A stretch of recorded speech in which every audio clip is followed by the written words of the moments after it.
Alloa, LA. Why Glasgow? Why do you settle here? Well, this time here began in roughly in 1981. I was nearly splitting up with my wife, and I thought, where am I going to go and live by myself? Somewhere that I would enjoy living. And I chose Glasgow and came here. And we didn't split up. She came with me. And during the course of the next few years, the relationship with the BBC opened up, and I eventually got a job. And I went to Manchester, which you mentioned. That was my first job. And then I got an attachment as a senior producer at Queen Margaret Drive, which in 1988. In 1989, that turned into a proper job as head of department. In 1995, I left the BBC and set up an independent production company, which was mostly serving BBC in Scotland. So just stop you a minute. Just let me stop you a minute. Don't give it all away at once, Rab. Well, this is just the start, man. This is just the start. This is bringing it up to date before we go way back to years ago. That's my questions at the window. No, you know how it is in a place. The chain of events begins, and you just wind up staying there for how many years is that now? 35 or something. 35 years. Well, since this is the old Glasgow Club, we're going to relate much of the interview to Glasgow, if that's okay with you. So let's take a look at this first picture. I think it's the Kelvin Hall back in the 1950s, and we'll have a quick look at the picture first. You got that? Mm-hmm. Yep. You've got that, good. So there we have the Kelvin Hall. Tell us about this, Rab. Okay, that's the Scottish Motor Show in the Kelvin Hall. By the cars, that looks to be into the 60s a little bit. My first visit to Glasgow was to the Scottish Motor Show in 1959. My dad brought me through from Cupar and Fife, as I mentioned, on the number 23 bus. Trams would still have been running in Glasgow at that time. And I loved that. And as you could see, the Scottish Motor Show wasn't a manufacturer's show as such. It was dealers mostly. But I was always interested in transport forms, cars especially. And I just loved being there. That was a terrific experience. And if we move on to the next picture, I remember a bit about this story. Can I just ask you? I think you came then a wee while later with your pals and discovered some of the. Oh, that's right. The second visit to Glasgow was 2 years later to the same show with a guy called Miles from Daresey. And the most significant thing I remember about that event was I think we walked from Buchanan Street bus station all the way along to the Kelvin Hall. And unlike the previous one also had another thing worth mentioning. In Kelvin Grove Gallery, there was a collection of old cars, like really old classic cars, especially some Scottish ones, Arlaster and Beardmores and stuff. I think some of them were the ones that turned up in the Transport Museum when that opened up eventually. But in 1961, I was familiar with an address in Argyll Street, which was a second-hand record emporium. And the place was massive. It used to advertise in the New Musical Express, later known as the NME, but in those days it was given its full name. And so we made a point of visiting there. That was part of the pilgrimage. And we went into this place, which was just phenomenal.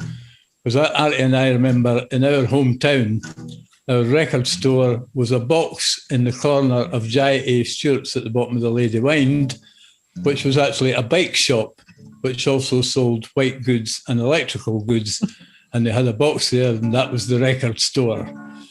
So going into this emporium, although it was second-hand ones, they were all laid out in all these massive tables and everything. It was fantastic. I bought 2 singles. I would have bought far more if there'd been any more spare money around at the time. So then eventually you moved to Glasgow for work. And let me show you a slide that will maybe remind you of Glasgow around that time, and members of the club will be interested in this too. There we have the motor show, but moving on from the motor show is George Square in the 60s. And you'll see how beautifully laid out it all is. And this was the information kiosk in the middle. I think it was an information place, and then eventually became the tourist information place. Perhaps somebody can enlighten us later. And going back a little further, but this is an interesting picture that came up as we looked at images for tonight, and that is this one here. Oh, yes. Yeah. Which is a nice view of Queen Street, which was just revealed to us for about 6 months and then covered over again.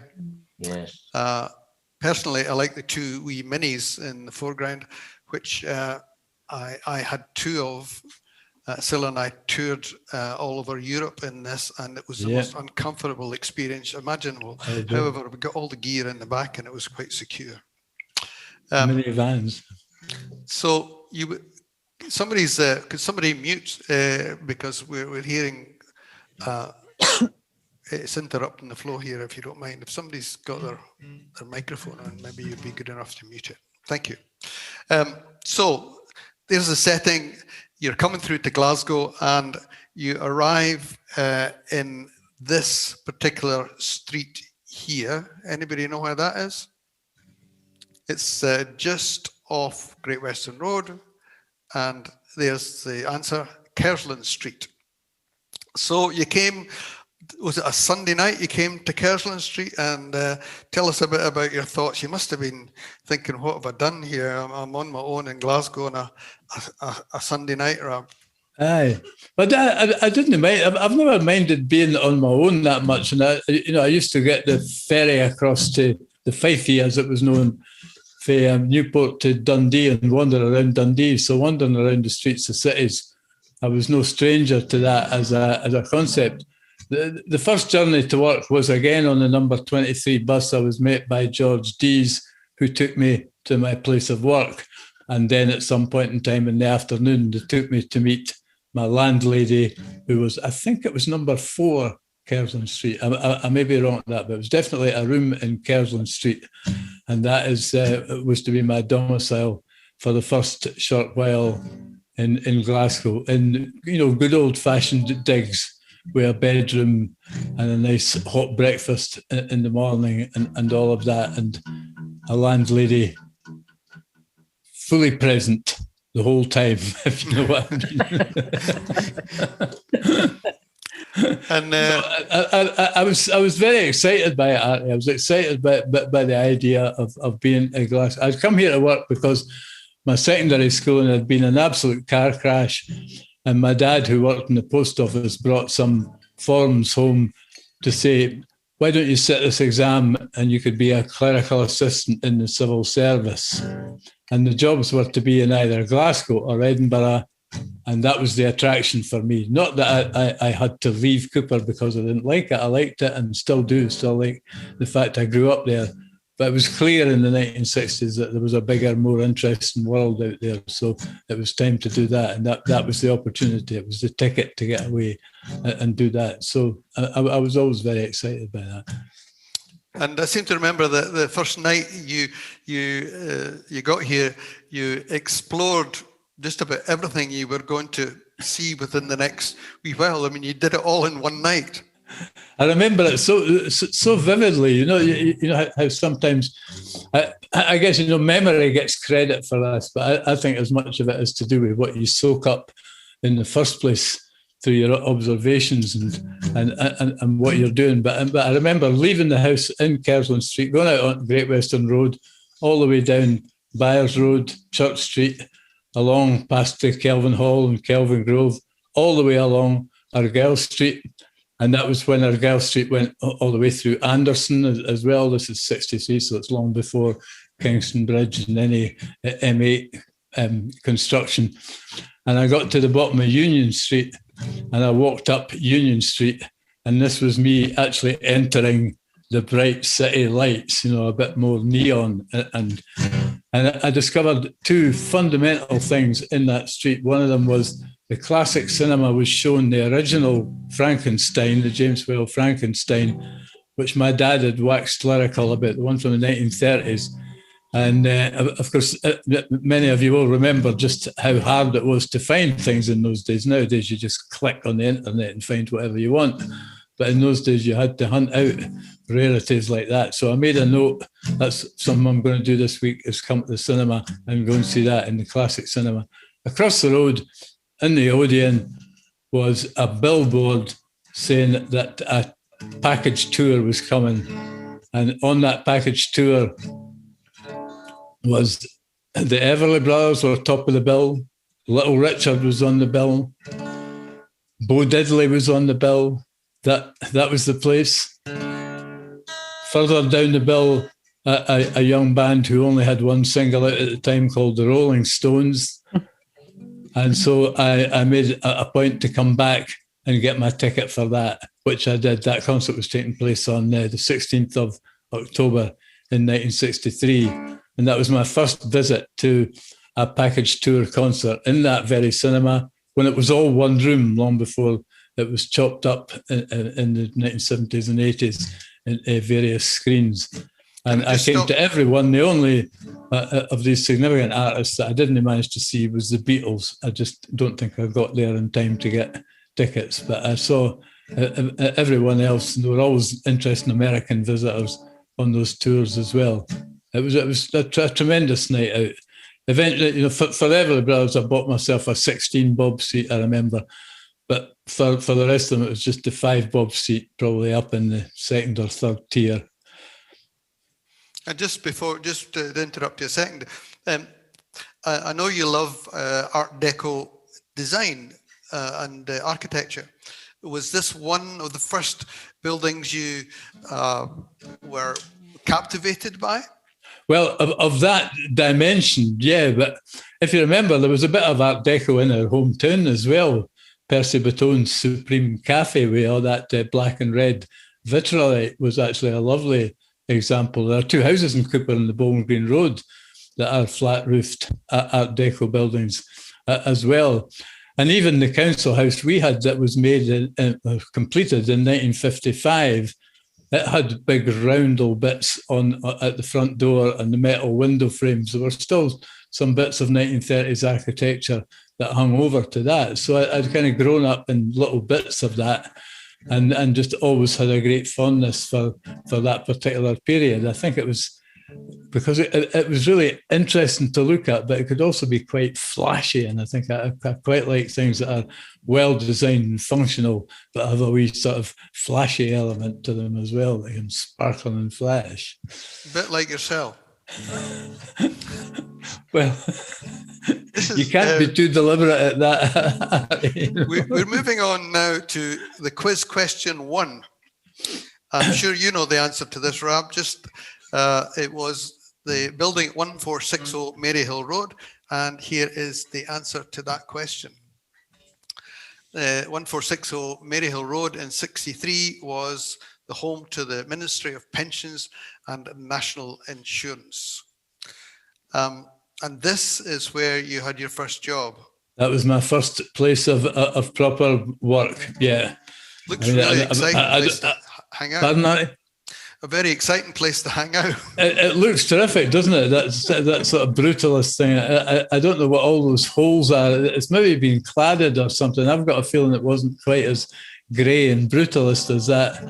But it had the Ministry of Pension, the MPNI, was on the left-hand door as you looked at the front of it, and the NAB, National Assistance Board, was at the right-hand door, and that's where I went to work in September 1963 and worked there until February 64.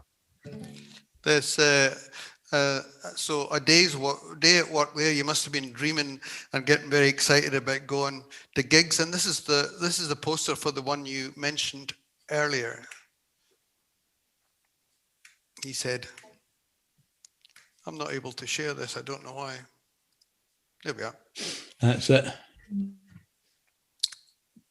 That's the front page of the brochure that you could buy on the day. See, And who presented by Don Arden as well, the famous Don Arden.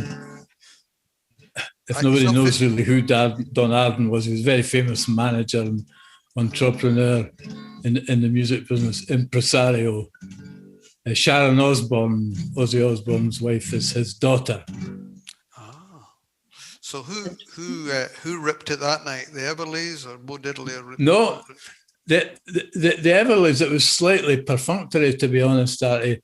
They just went through the hits. I'd always been a bit more fond of the things that were maybe a bit less well known and stuff. But of course, you got none of that. It was just a race through the hits. It was beautifully done, beautifully performed. It was a British band that was backing them. So it was lovely. It was a treat to actually see them there in person. But there was absolutely no doubt about it. Little Richard, who'd been a late addition to the show. We must remember how much the Everly Brothers suffered when the British beat boom came along. And, their kind of success and profile just tumbled, which has always been a wee bit anomalous to me, because that harmony vocal thing that they didn't pioneer it, but they added a certain rock and roll generation to it. It's really a country thing, the two siblings singing together like that. But, that influenced so much of what the whole British beat boom had been about, and Beatles particularly, the whole harmony thing. But they were casualties. The tickets weren't selling, and they added Little Richard to the bill to try and beef up the sales. So he finished the first half. At one point, he left the stage, ran up one aisle, ran along the back, ran back down another aisle and back up. When he got back up on the stage, I was in the fourth front row. He took his shirt off and threw it into the audience, and it landed right in front of me. So I thought, what the hell? And I just dived in. And for a long time, I had the cuff of Little Richard's shirt in a drawer in my house at home, until after I had kind of not been living in my parents' house for a long time, and my bedroom was being handed over to another sibling. That was just unceremoniously disposed of as a little rag. So it's long gone, but it was a lovely thing to have on the night. So you mentioned that, the Everly Brothers, they sang their big hits, but you've always been a fan of perhaps the more obscure numbers. And have you got something you can give us a couple of verses of just now? Pardon me, I'm just avoiding a dry throat here. I certainly do. This is called Radio and TV. Many of the Everly Brothers' biggest hits were written by a husband and wife songwriting team called Boudleaux and Felice Bryant. All the Wake Up Little Susie, Bird Dog, Bye Bye Love, they were all written by Boudleaux and Felice and many others. And they kept on recording those songs for many years afterwards. And this is one that turned up on the Gone, Gone, Gone record sometime in the mid-60s. I've always loved this, and it's very much a very typical Boudleaux lyric, really. It's a simpler chord sequence than he often used, but the lyric is quite cute, I think. It's called Radio and TV.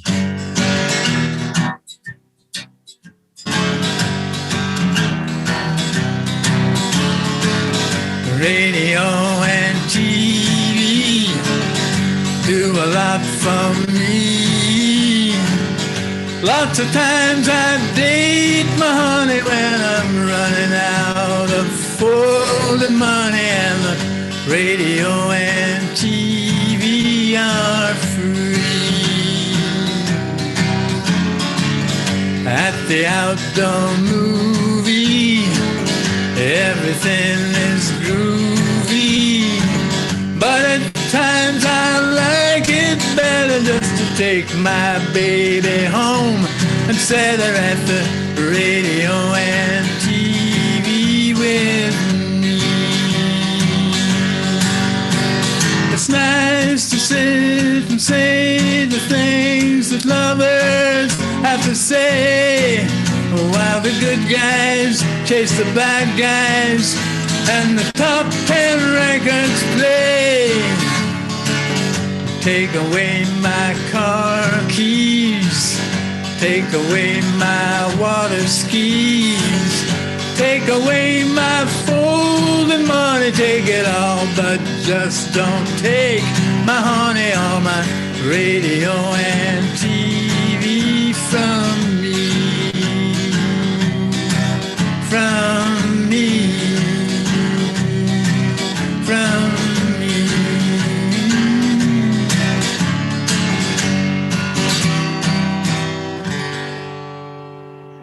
Oh, nice one. Well done.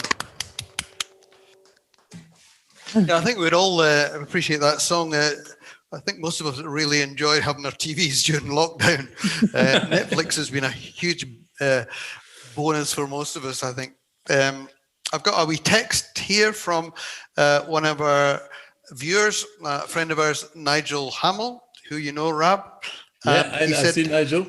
I went to the same package in Newcastle. That's talking about the Everly Brothers package. I went to the same package in Newcastle. Little Richard made exactly the same moves in the venue he was at in the city.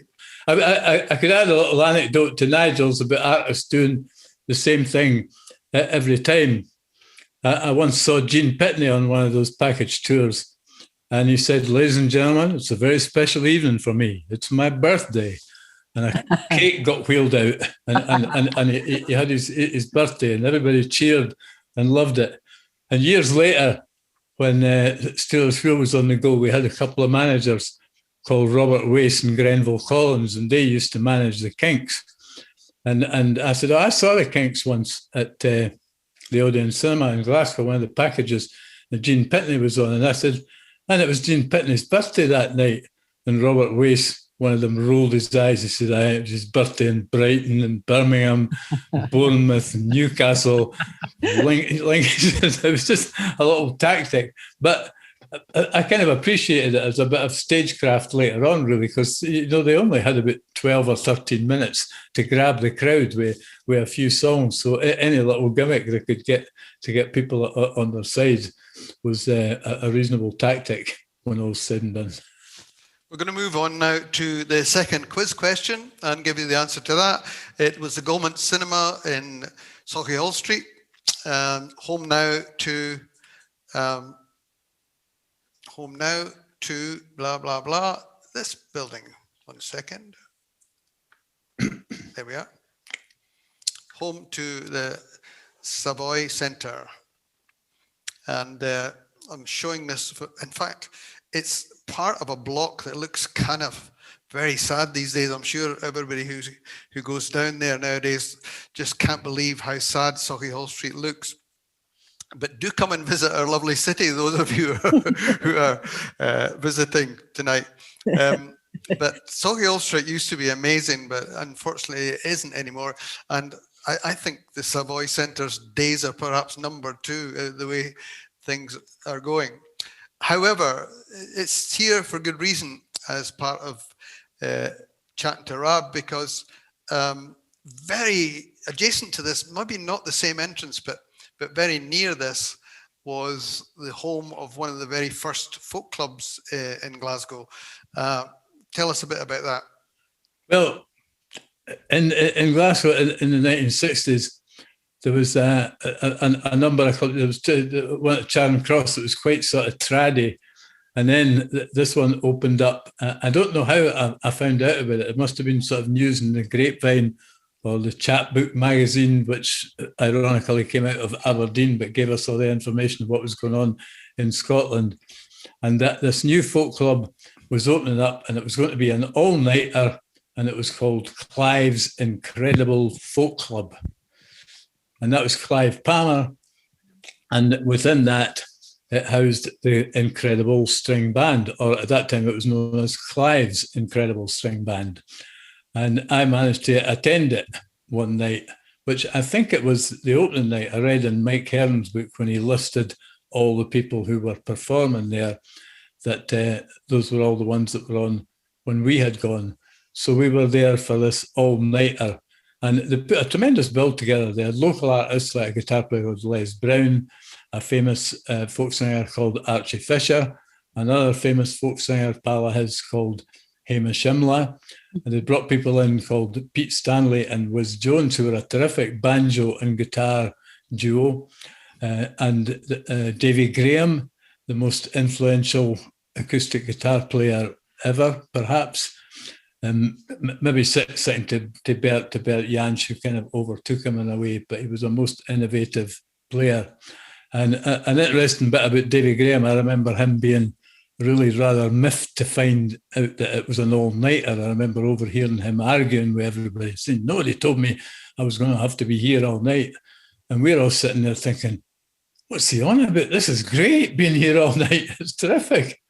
But a few years later, of course, when I went to those university all-night rag things that they used to do, and you'd arrive and they'd say, well, you'll be on stage 1 at 2:15, and then if you wouldn't mind doing a short spot on stage 4 at 5:15, right? I kind of was reminded then of Davy Graham not being very happy about it, because it seemed like a long haul. But it was an absolutely tremendous night, and then the Clive's Incredible String Band became the Incredible String Band. Clive moved on to do other things, and Robin and Mike became psychedelia favourites, if you like, right into the mid to late 60s. Played Woodstock in '69 and everything.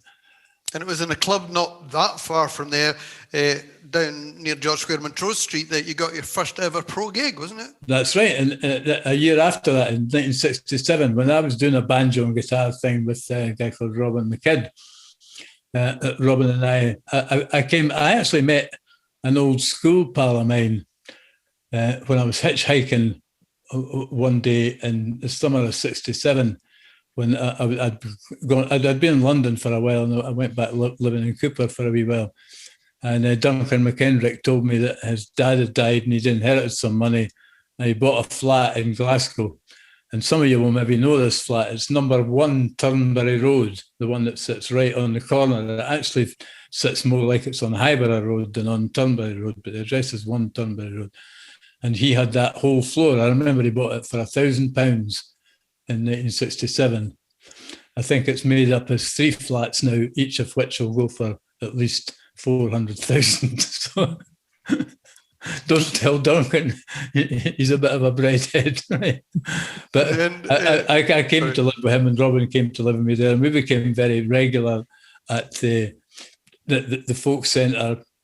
And Humble Bums and people were around there. I remember meeting young John Martin when he was still called Ian McGeechy at that time. The aforementioned Hamish Imla was a regular there. It was great. And then they had little things going on at the weekend and the afternoons and all that. And eventually they booked Robin and I in May or end of April. It would have been 30th of April in 1967. And that was the first gig that I was ever properly billed for and paid for. So it's a wee bit landmark thing there. Much to get paid, Rab? I think it was probably a tenner between us, Artie, which was probably not a bad fee at that time, actually. It was Drew Moyes ran it. He was a reasonably generous promoter in that regard. Now, I imagine that knowing your is lust for fashion the wrong word? Interest in fashion in these days, you probably spent some of that tenner in this building here. That's Foot Locker. That was once Burton's. Here it is, looking rather more exotic. Well, it certainly looks exotic there. A lovely building. It's a terrific building, isn't it? I think all of those Burton's buildings must have been built at the same time, because all the cities that have them, and there were 2 in Glasgow. There was another one just a wee bit further along, wasn't there? And they all had that rather ornate architecture. I mean, you can't actually see the building. That's a more modern frontage on that one. That's actually looking along to Hillman's Umbrella, isn't it, at the bottom of Union Street? Yeah. And so that's when I got all my mod suits, the ones that you got. They were called made to measure, but they were sort of half made to measure, if you like.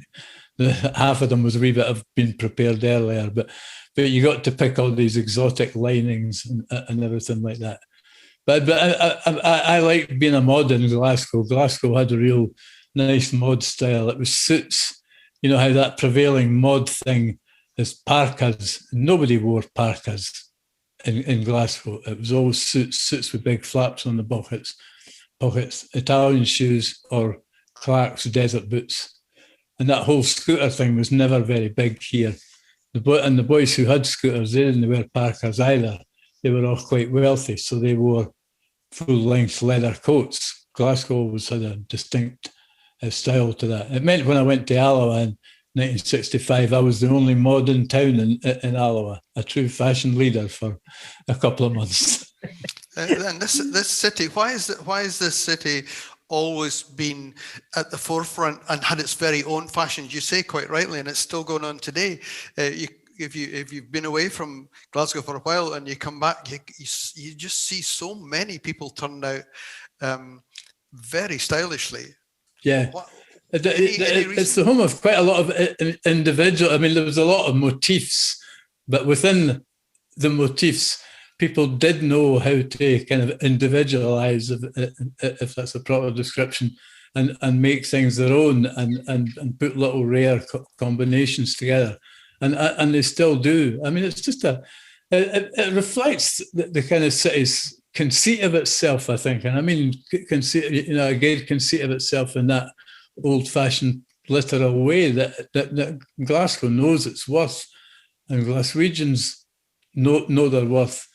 They don't have to shout about it, but in subtle ways, they can demonstrate that in that sometimes quite a flashy and flamboyant way, other times in another stated way. But I think a description that would have been applied to it in later years would have been cool in the best possible sense. It's a cool place.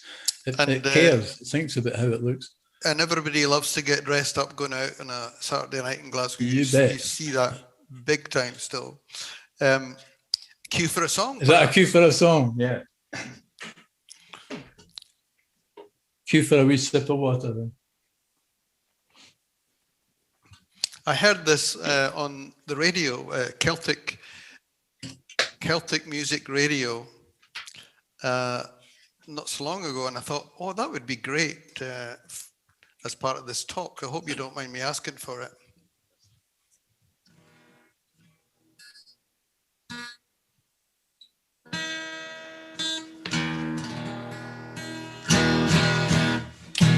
Yeah, it was an attempt as a songwriter to get to the feel of those songs from that between the rock and roll era and the Beatles, if you like, that sort of early 60s period.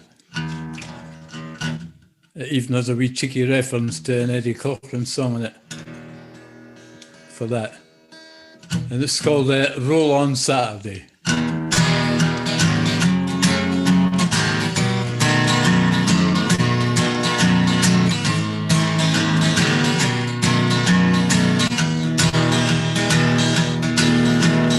Roll on Saturday, that's when the good times are. Money in my pocket, my glad rags on. Crashing the dance like in the words of a song. There's drama in the alley, I can play my part. I know every mark and I've learned every line. There's nothing like Saturday, no matter how many there are. I always loved it, I always will. Never lose the magic, never spill the thrill. My baby feels the same, we don't do nothing apart. I ask her, she says I feel fine. Oh, the week crawls by. Working day shift on a factory floor, dodging the foreman, slipping to the store. My life begins on Friday night. Soon it will be all about next weekend. Just don't go back to there again and think about Saturday. But I got my strolling shoes.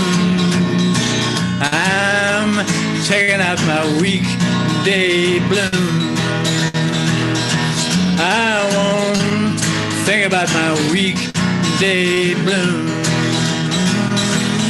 I'll forget about my weekday blues.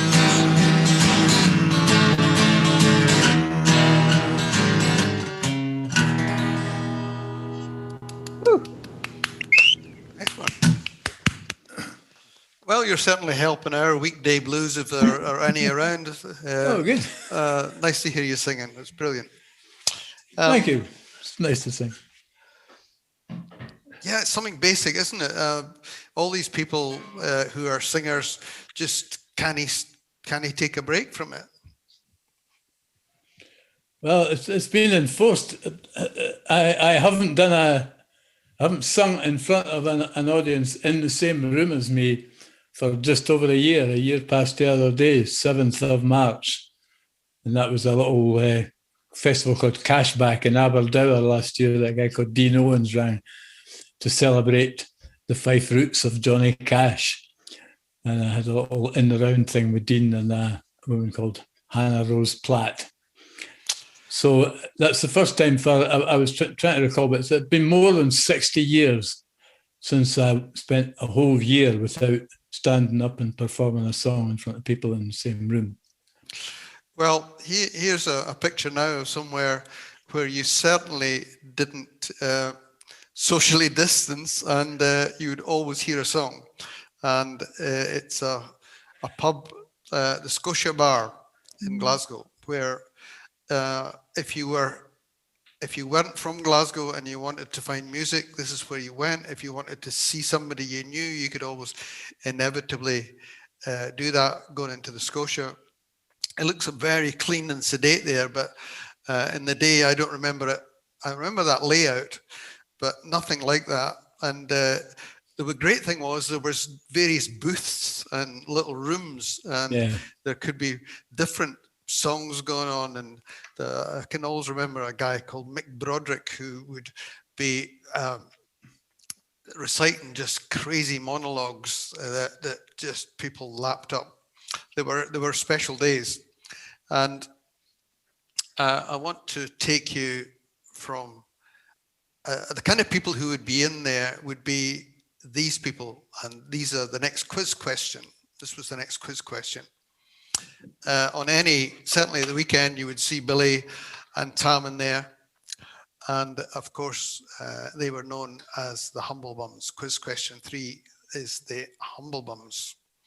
I think everybody wants to hear stories. It happens to me a lot. I don't know Billy Connolly very well, but I've certainly spent time with him. I think you spent more time with him. Tell me about these two guys. They were quite special, weren't they? Aye, they did that banjo and guitar thing as well. It was very popular at that time. The ones I mentioned, Pete Stanley and Wiz Jones, were probably the best at it in Britain. But it was essentially, they call it all bluegrass now, but bluegrass was really only a component of what that was. It was called old-timey music, and there were things that, a banjo player from the mountains himself called Clarence Ashley, who everybody listened to records of, and he frailed the banjo. It wasn't a sort of 5-string finger pick thing like bluegrass was, and Billy was really good at that, and Tam Harvey was the guitar player, and that was the kind of act they were, sort of similar to what Robin McKidd and I were doing. And the first time I saw them was in St Andrews, actually, the St Andrews Folk Club. I remember them playing there. And there was something extraordinary about them even then. It was still mostly music, but there was something really extraordinary about Billy. He was quite a big man and had a presence, if you like, no matter what. And he had a real wit to him. But essentially it was music, and it was Carter family songs. And he did a few of those funny parody monologue things, like the one about salt coettes and why don't they come back to the noon and things like that. Those little parodies on Italian and Jonathan King songs that he used to do. But he was I think Billy especially, in fact, Tam as well, the two of them were very, very sociable people. They weren't standoffish. And Billy was always extremely funny guy, naturally funny. He didn't, he didn't have to tell jokes. He was just a funny guy. He was. I mean, if there's a natural funniness, he definitely had it. But as you say, it was combined with what you could call a real generosity of spirit. There was never any side to Billy in any negative sense like that. He was always a very generous man. I still keep in touch with him. We exchange the odd email now and again. And just next to this, I'm staying on this picture because I'm going on straight onto this one, if you don't mind, which is another of Glasgow's big stars that grew up in the folk scene in the 60s. That's Gerald. Jerry Rafferty. That's me and Jerry in 1971, the first incarnation of Steelers Wheel. We toured in summer of 71 as Steelers Wheel all around the country, but we spent a wee bit of time in Scotland. We did one in Glasgow at the City Halls, I remember. But Billy was a link to that because Billy had invited me to take part in a concert in 1969, which was the Humble Bums' first major Glasgow concert in the City Hall. I think you would still call it singular in those days. It was in Glasgow City Hall, February 69. And he'd also invited Jerry Rafferty to do pretty much the same thing, go on and sing a couple of songs, which we both did, or each did. And Jerry and I met each other at Billy's dad's house in the afternoon when we all ran through the songs that we were going to do later that night. Arthur Johnson was on that bill as well, as I remember. And a wonderful night took place, and Jerry and I sat in the dressing room at City Hall afterwards and played John Lennon's In My Life from the Beatles' Rubber Soul album, and our lifetime friendship was born from then on until the day he died, literally. You recorded some with, you backed up Jerry on recordings, but you didn't actually record with him. Is that correct? No, we never made anything specifically as us. In his first solo album, Can I Have My Money Back, on the original vinyl version of that, it got slightly altered later with a harmonium added and stuff. But there's a version of the song Mary Skeffington that was just me and him, two guitars. I'm using this pattern here because in the old-fashioned way we recorded opposite one another, so you get a little bit of overtone going on between the voices and the instruments, and recorded that live. And that was as close to the sound of the Steelers Wheel as a duo that would ever be in existence. But I sang backing vocals on some of his other records. And later in 93, I did quite a lot of work, guitar work and vocal work on a record he put out called Over My Head. And Jerry and Joe sang backing vocals on a couple of the solo albums that I made from 1972, 73. That's Joe Egan. Joe Egan, Is that right? indeed. Yeah.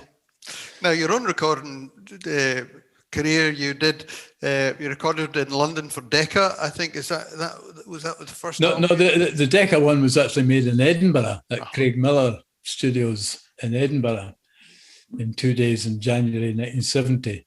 Oh, my researchers have let me down on that one. Oh, have they really? Well. And also, then you were signed to a couple of American labels too, weren't you? Yeah, the A&M record label. We had Bob Johnson as a producer who'd worked with loads of people from Johnny Cash, Bob Dylan, Leonard Cohen and others. He was in town doing a Lindisfarne album, so we wonder if he'd do this one with us. And there were a few Fife people on that. Robin and Davy Craig were on that one. That came out on A&M. And then I was signed to Warner Brothers.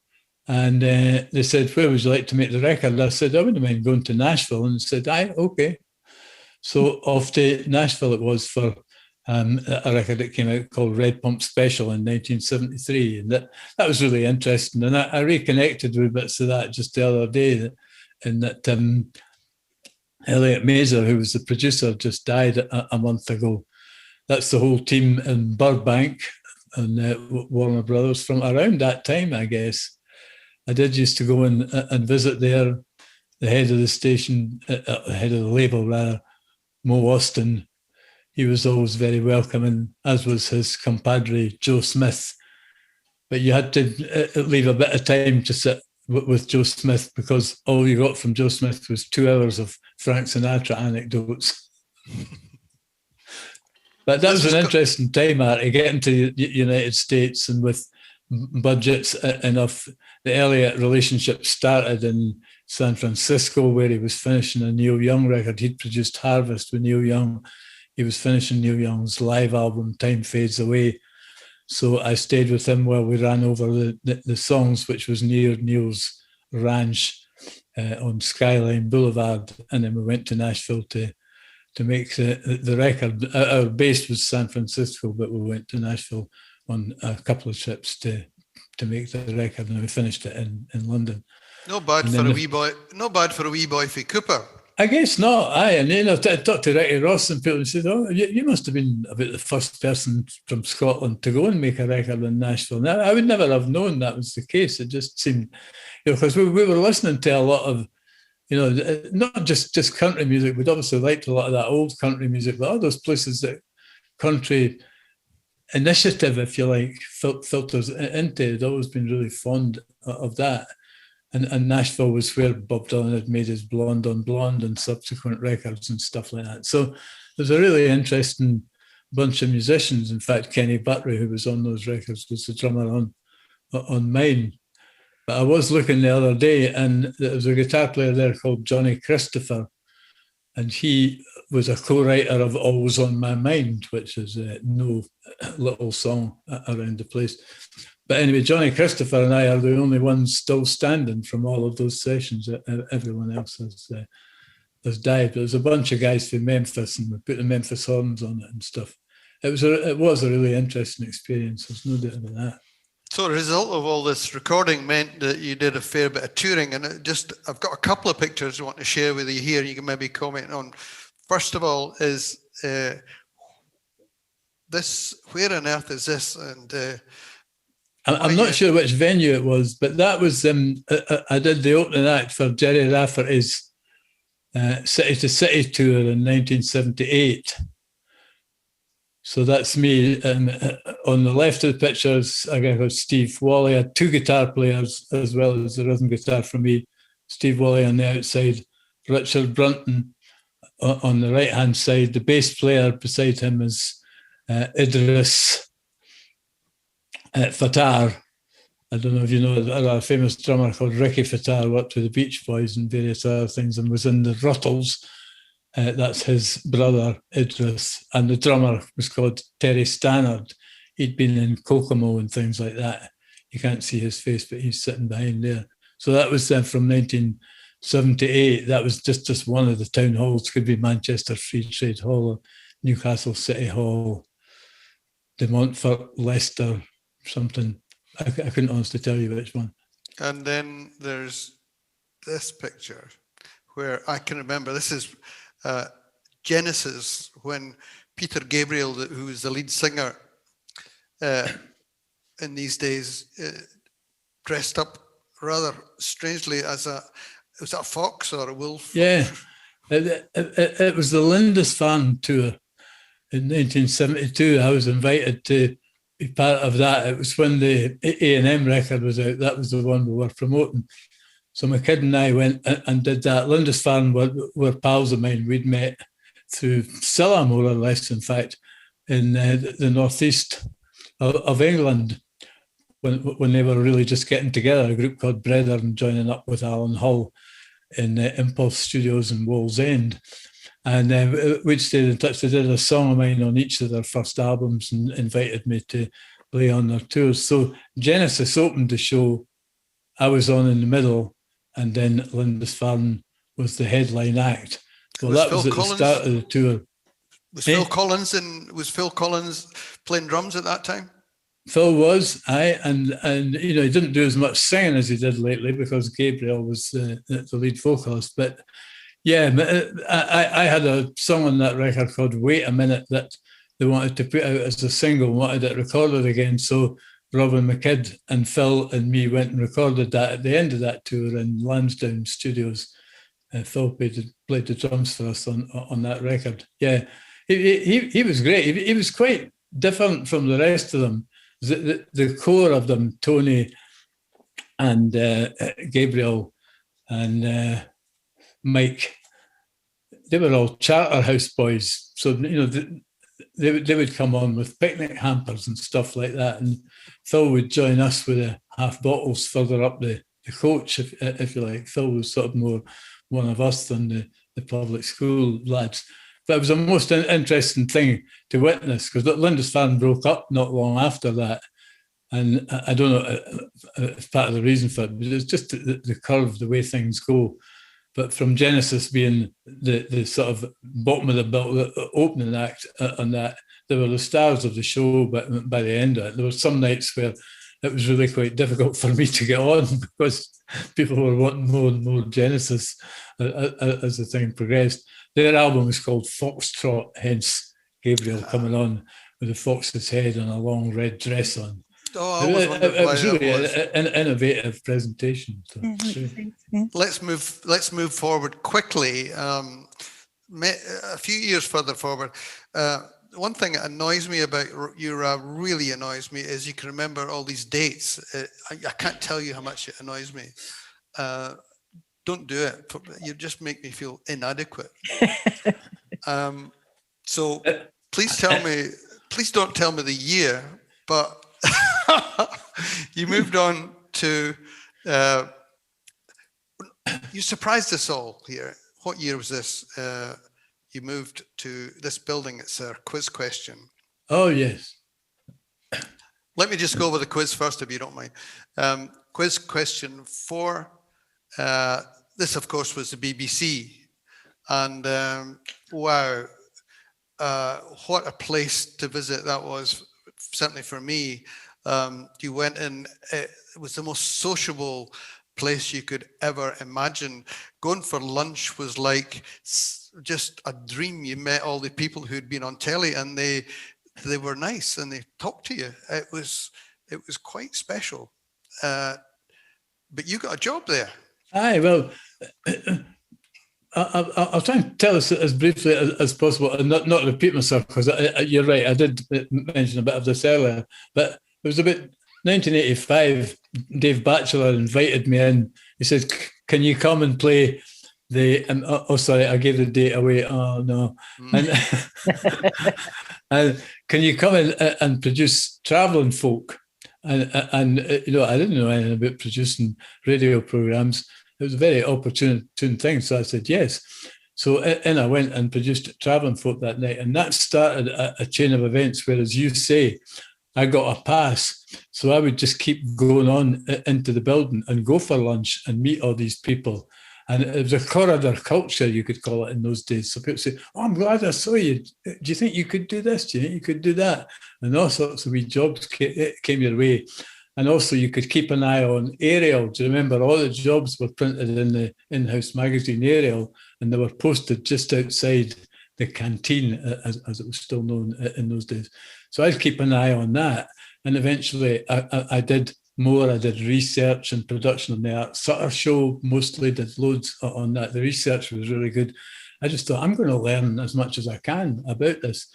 And it was mostly the women that taught me as well, the RPAs and all the people who did the bookings. They were the ones who taught me how it all works, RPAs, radio production assistants.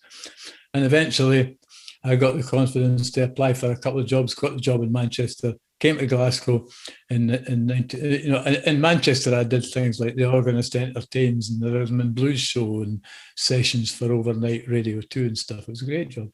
And then on attachment, and that attachment turned into a head of department's job in 1989. So I had a real sort of career, still get a pension from them from those few years. And it was terrific. BBC was a terrific organisation at that time. It was a great place to work. And it was just a great creative place to be. Sorry to interrupt you. I just want to, we could talk all night about the BBC, I'm sure. But I seem to remember that you had the unfortunate thing that you had to sack somebody who had helped you on the way up. Is that apothetical? Is that a true story? I didn't sack him. It was actually getting the head of department's job. It was the aforementioned Dave Batchelor. There's no need to hide that. When I was doing the attachment in his job while he was away doing television, so I was the incumbent doing the job, having the relationships, having the discussions, talking to the boss about ideas I had and all of that kind of stuff. And then they decided to sort of slightly reorganise. A head of department's job came up, and the gloves were off Dave, despite the fact that you had actually it helped me greatly to start with. So I just went for the jugular and got it. I did have to sack a couple of people though, but it's never pleasant. Let's move on to you became part of the MU. I think you became a local rep first of all. Is that correct? Well, my MU history was getting virtually dragged on, despite the fact I came from a trade union household. Never really quite recognised that as a trade union in the full sense of the word. But our managers took Jerry and Joe and Roger Brown and me up to Knoll Road, and we joined in 1971 so we could do stuff for the BBC. It was closed shop days at that time. And I let my membership lapse and then rejoined in the early 80s. In Glasgow, Davy Mullen got me to join in Paisley. I was encouraged to get involved more with activism by a piano player I worked with called Hilary Brooks, come to the meetings, branch meeting, then the regional committee after reorganisation. Then I was elected to the executive committee, where I served until December there for 16 years. So it was really interesting. And, I'm still involved. I'm actually on the STC General Council as well. It's my political platform, if you like. I'm a sort of party political orphan, but I find the trade union world. And of course, the MU is a very different place now than it was in the early 70s when we just did it because we had to. It didn't really care about itinerant strummers that much then, but it really does now. So I stay very active regionally and through the STC. Sorry, you stay active. Sorry to interrupt you, but I wanted you to get on to, and I know you had a thought to sing a Woody Guthrie song at this time, which is nicely placed. Yeah, let's do that. Just before we go into this song, Woody Guthrie came to Glasgow, didn't he? Yeah. Now, for people who don't know about Woody Guthrie, he's the man who wrote "This Land Is Your Land, This Land Is My Land," and a whole stack of trade union songs. Probably one of the earliest singer-songwriters in America, and he came to Glasgow, but not to perform. He did. Just give that wee story. It was eventually it was confirmed in Joe Klein's biography, but it was Hamish Imlad, the aforementioned, who told us the story. He had met Cisco Houston, who was a compadre of Woody's, both in singing all those Folkways records, and they were in the Merchant Marine together during the Second World War. And Hamish managed to meet Cisco at a festival or something. Cisco Houston says to him, "Oh, you're from Glasgow." She says, "How's Betty's Bar?" And Hamish says, "How do you know about Betty's Bar?" And so the story was that they were torpedoed and they were rescued, taken to Southampton. From Southampton, they went to London, where there's a recording of Woody on Woman's Hour, which is a hoot if you can lay your hands on it. Then in a train to Glasgow, where they got the Liberty ship from Anderson Quay and drank in Betty's Bar in 1944. Oh, sorry, I'm giving dates away again. So, what's this song? But it's a good wee story, I think, isn't it? This is a lyric of Woody Guthrie's, tuned by Martin Hoffman. Always topical. crops are all in and the peaches are rotting. The oranges are piled in their creosote dumps. They're flying them back to the Mexican border to pay all their money to wait back again. Goodbye to my one, goodbye Rosalita, adios mis amigo, Jesus Maria. You won't have a name when you ride the big airplane. All they will call you will be deportees.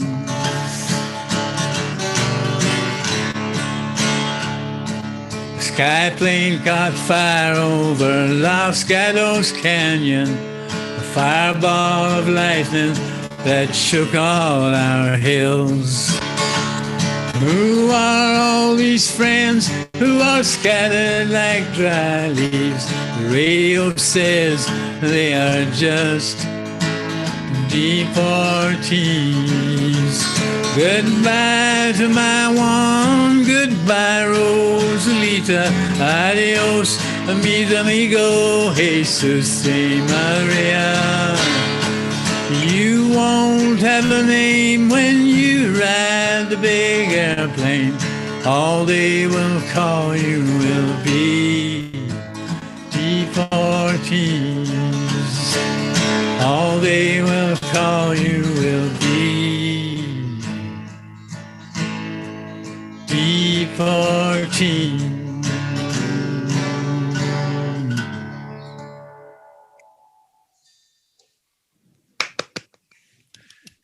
Deportees.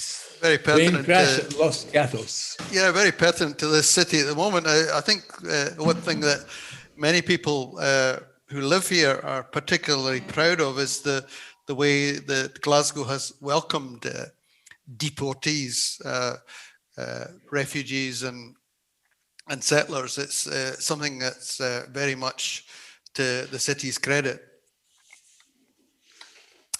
Let me take you forward to a building that most of us who live here will know.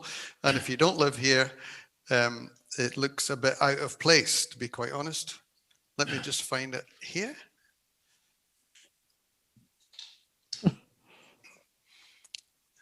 And you had an office just round the back of that when you That's started right. your independent production company, Neon, which I always thought was a nice location for you. It was great. Steffi, my wife, it was called the Toll Gate. It was part of what was built on the Garden Festival site, if you remember. And there was a complex back there, which is houses and offices, 2 tiers. It's more offices on the upstairs and workshops on the ground floor. So it's sort of mixed economy place, if you like. And we managed to initially rent a place there and then purchased it. It was a great place to run the company from, because eventually the BBC came across, and it was just along the road at Pacific Quay, came across the river, that is. But it was quite close to the Grand Ole Opry, which is it's amazing to me that they keep getting away with using that name, because Gaylord, who own that World Opry, apparently, I found out because one of the programs we produced was called the Brand New Opry, which we thought was rather a nice little pun or wordplay on the name. We got a FedEx letter from Gaylord one day to cease and desist using that name because they own the copyright on it. But the Grand Ole Opry has stayed under the radar on that one, obviously. But that was a good spell working as an independent production company. We did that for many years, lots of hours of radio programs and TV programs as well.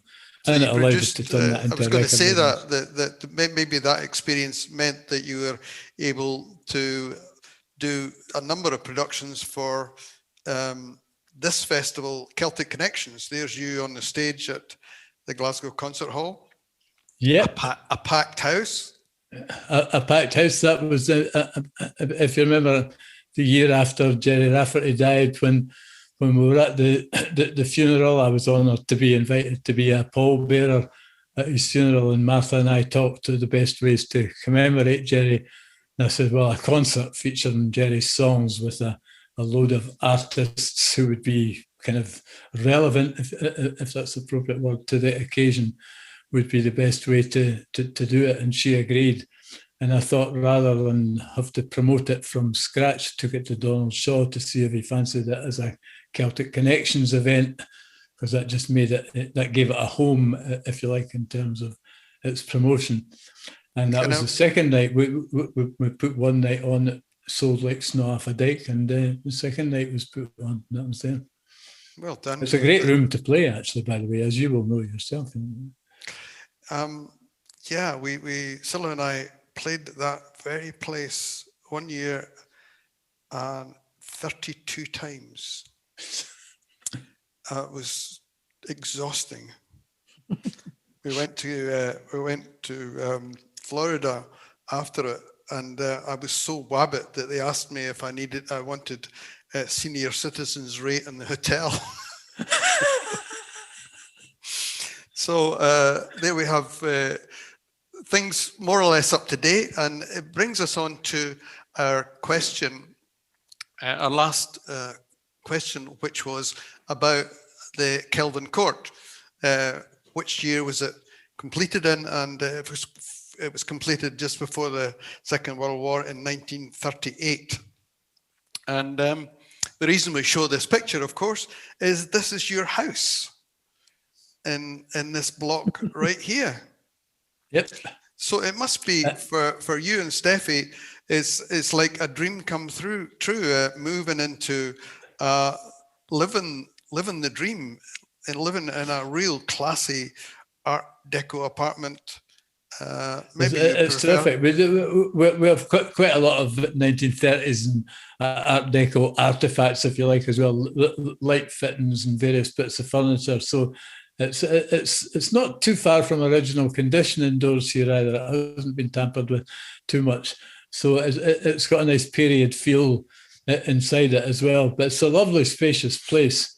It's designed by a Mr. Fatkin. It's quite unique to Scotland. There's quite a lot of Art Deco in Scotland, but there isn't anything of a block of flats like this. It's 100 flats in this block. There's plenty of those at Adelaide and all of them, and at Highgate and so on, High Point in London.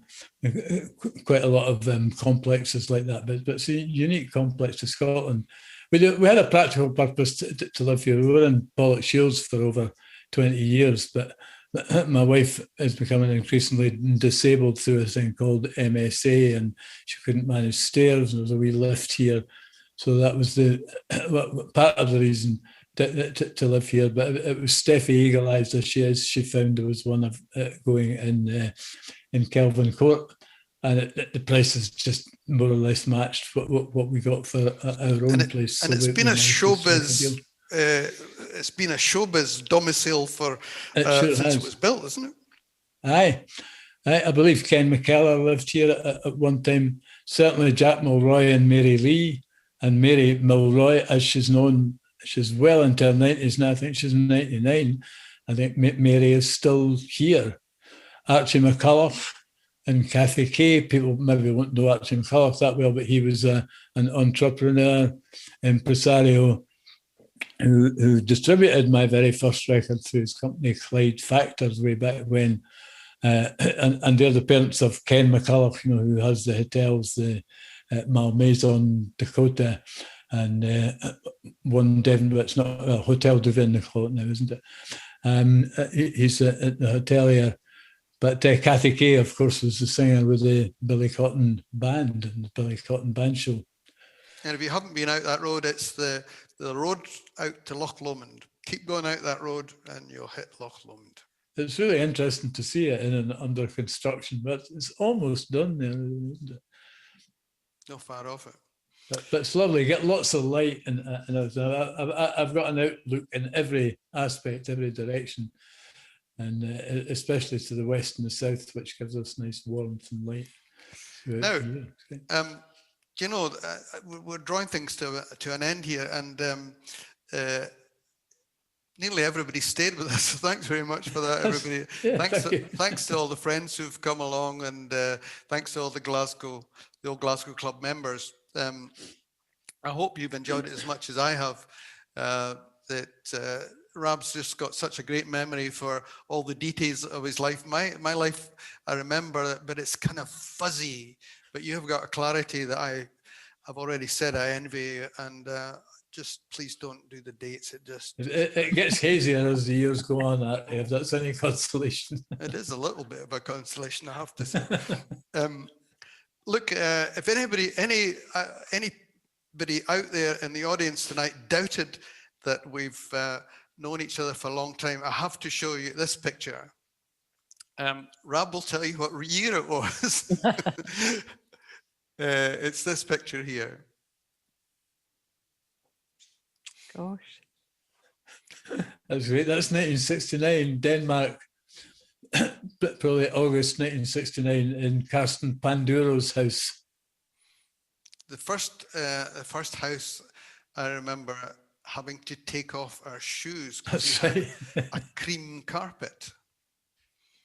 And I was in Denmark with a guy called Davy Craig doing a residency.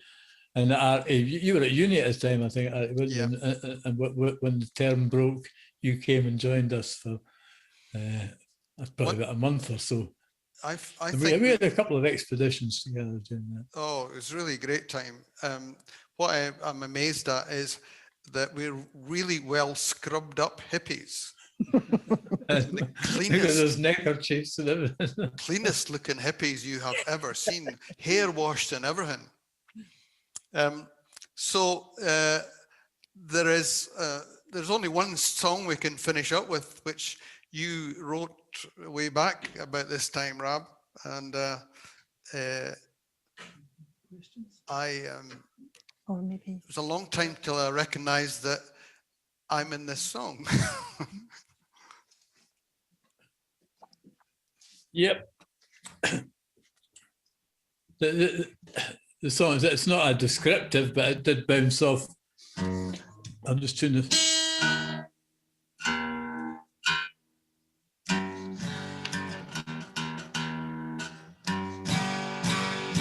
Artie and I made a trip to Copenhagen to see the great folk singer Alex Campbell.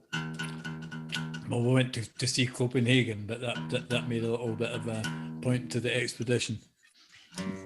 We hitchhiked there and hitchhiked back, and that's where the sort of hitchhiking verse comes into this song, because it kind of it bounced off of that. I think that was the first verse that was written for it. So we'll finish with this. Thank you very much for coming. I hope you enjoyed those recollections, all delivered in good spirit to you as well. I hope everyone keeps safe and well. This is called Together Forever.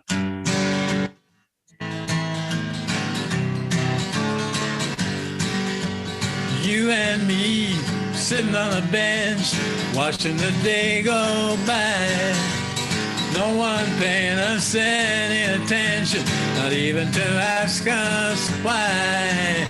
Sunshine in our eyes, watch it set and we'll watch it rise. You and me sitting on a bench, watching the day go by.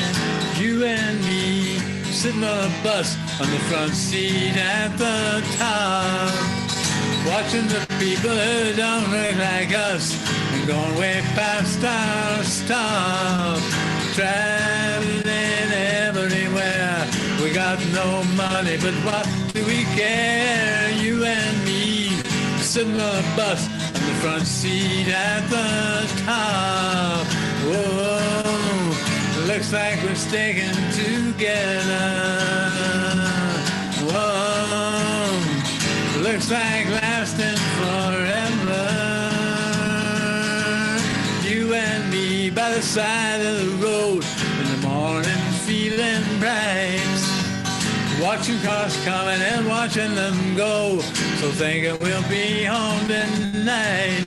As the day goes on, the lifts are few, we think it might take us a day or two. You and me by the side of the road in the morning, feeling bright.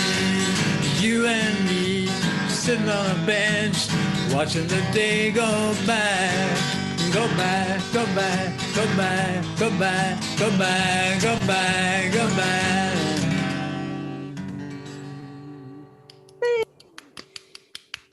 Together forever, that's all. Thanks Thank very much, you. Rab. Good night. Good night. Good night. Good night, everyone. Thanks very much. Thank you. It was a Bye. pleasure. Bye. Bye. Bye. Thanks. Bye. Very much indeed. Night. Thank you. Thank you very much. Bye-bye. Bye.